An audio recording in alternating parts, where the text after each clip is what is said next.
Bonjour, j'ai le plaisir d'accueillir Dominique Restino. Bienvenue. Bonjour. Vous êtes le président de la PCE et fondateur du MoveJ. Alors si on revenait d'abord sur la PCE, est-ce qu'on peut rappeler un petit peu le rôle de l'agence auprès des créateurs d'entreprises? Bien sûr, la PCE, l'Agence pour la création d'entreprise, c'est le centre de ressources, de sensibilisation, d'information, d'orientation de tout ce qui est entrepreneurial, c'est-à-dire la création, le développement de la jeune entreprise, la reprise d'entreprise.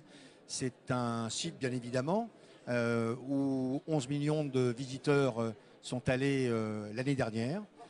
Donc, bien évidemment, les 550 000 créateurs d'entreprises ou auto-entrepreneurs sont forcément allés sur le site de la PCE, mais c'est également des chefs d'entreprise qui y vont et c'est également des professionnels du réseau d'accompagnement. Pourquoi? Parce que la PCE, c'est un site d'information grand public, bien sûr, 11 millions de visiteurs uniques, ce qui est considérable.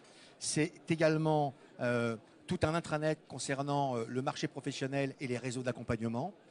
C'est également l'Observatoire des pratiques pédagogiques en entrepreneuriat. Donc tout ce qui se passe et les bonnes pratiques, ce sont 550 bonnes pratiques qu'on retrouve dans les écoles, qu'on retrouve au niveau des professeurs de l'enseignement supérieur, secondaire également. Voilà ce qu'est la PCE. Alors, si on parle de la deuxième casquette, plutôt des jeunes, du MoveJ, Alors le MoveJ est effectivement le mouvement pour les jeunes et les étudiants entrepreneurs. Nous accompagnons des jeunes qui créent des entreprises pendant ou dès la fin de leurs études, qu'ils aient un CAP ou un Bac+5, toutes disciplines confondues. Et cela à travers, bien sûr, puisqu'on les accompagne création, post-création. Il n'y avait rien ces dernières années, puisque au Salon des entrepreneurs de Paris, cette année, nous fêtons, nous sommes dans la 6e année, mais nous fêtons les 5 ans. Et donc, il n'y avait rien sur la création, post-création, focus sur l'entrepreneuriat des jeunes.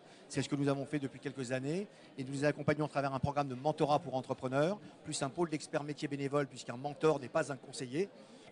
Nous avons le Grand Prix MoveJ Innovons Ensemble et nous donnons rendez-vous à l'ensemble des participants au Salon des entrepreneurs encore le 14 avril puisque ça sera la 6e édition de la remise des prix.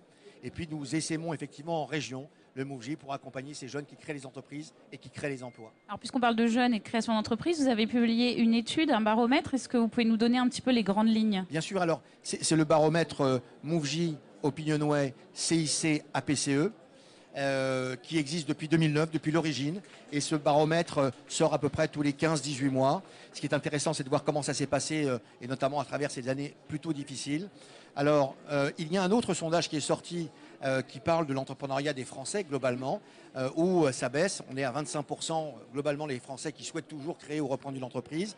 Eh bien, ce qui est intéressant, et c'est une excellente nouvelle, c'est que chez les jeunes, les moins de 30 ans, c'est assez simple puisque c'est 34%, donc c'est 9% de plus. Voilà. Ce qui est particulièrement intéressant, c'est que 52% de ces jeunes considèrent que ça n'est pas pour trouver un job. Ils considèrent que l'entrepreneuriat, c'est un facteur absolument déterminant pour la croissance de notre pays, pour l'économie de notre pays. Et c'est là un véritable changement. Ce qu'il faut savoir... Là, je crée mon propre emploi, c'est je participe à la croissance globale. Exactement, et c'est ce qu'ils veulent faire. Parce qu'ils n'ont pas envie d'attendre 10 ans pour avoir des jobs qui les passionnent. Maintenant encore, j'écoutais une jeune entrepreneuse. L'intérêt, c'est de pouvoir jongler un petit peu sur l'ensemble du métier de chef d'entreprise, pas s'occuper que du marketing, que de ça ou que de ça, mais d'avoir cette responsabilité. Avant, il fallait créer des usines pour construire une entreprise. Aujourd'hui, alors... il n'y a pas que le net, mais avec un site internet, on peut faire et on peut lancer une entreprise qui se développe plus ou moins. Bien sûr, parce qu'il y a différentes formes d'entrepreneuriat.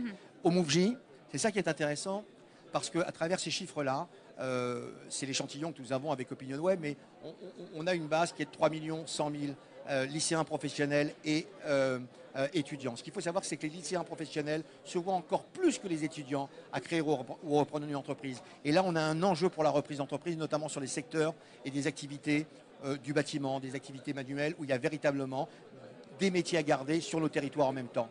Ce qu'il faut voir également, c'est que si on prend sur ces 3 100 000 lycéens professionnels et étudiants, il y en a 34%. Ça veut dire qu'on est à peu près à 1 million. Sur ces 1 million, 66% déclarent toujours, et là encore plus fortement, il y a une baisse par rapport à 2009, c'était 45%, mais là c'est 34%, mais 66% de ces 34%, si vous me suivez, j'essaye, déclarent vouloir le faire avant 30 ans. Donc là, on arrive à peu près à une base de 660 000 porteurs de projets ou créateurs d'intention. Quand on voit au Mouv'J, les jeunes que nous accompagnons, 60% de ces jeunes créent des emplois dans les 3 premières années, entre 1 et 25 emplois. Nous, on fait l'hypothèse, c'est juste une hypothèse, 3 salariés dans les 3 ans, et ça se passe. Vous verrez là, à la plénière jeune tout à l'heure, ils ont tous plusieurs salariés. 3 salariés sur les 60%, 400 000, ça fait 1 200 000 emplois. Donc, la bonne nouvelle pour 2015, c'est on s'occupe de l'entrepreneuriat des jeunes quand? Maintenant? En tout cas, on l'espère. On l'espère absolument. Merci Je pense qu'on va y beaucoup. arriver. Merci beaucoup.